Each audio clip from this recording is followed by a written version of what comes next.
దగ్గర బలవంతంగా ఇల్లు లాక్కున్నా, నీ దగ్గర పొలం లాక్కున్నా, నీ దగ్గర స్థలం లాక్కున్నా, నీ భర్తను లాక్కున్నా, నీ భార్యను లాక్కున్నా, నీ బిడ్డలు లాక్కున్నా, నీ చేతిలోది బలవంతంగా నీది అన్నది దుష్టుడు లాక్కుంటే దేవుడు అంటున్నాడు, దేవుడు వానికి ఏం తలపెట్టాడట?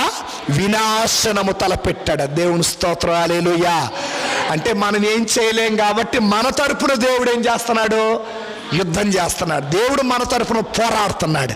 కనుక నువ్వు చాలాసార్లు అనుకుంటావు, అయ్యా నేనేం చేయలేకపోతున్నానయ్యా, నాకేమీ చేతగాటలేదయ్యా, నా కళ్ళలో ఏడుపు తప్ప నాకేమీ లేదయ్యా, నాకు సపోర్ట్ చేసేవాళ్ళు లేరయ్యా, నా బలగం లేదయ్యా, నేను ఇంత ప్రార్థన చేసుకుంటున్నానయ్యా, ఇంత మంచిగా ఉంటున్నానయ్యా, నాకెందుకయ్యా ఈ కష్టాలంటే ప్రభు అంటున్నారు, నీకు కీడు తలపెట్టినోడికి, నిన్ను ఏడిపించినోడికి, నిన్ను నవ్వుల పాలు చేసిన నీ నుండి బలవంతంగా లాక్కున్నవాడట, నువ్వేం చేయలేకపోయినా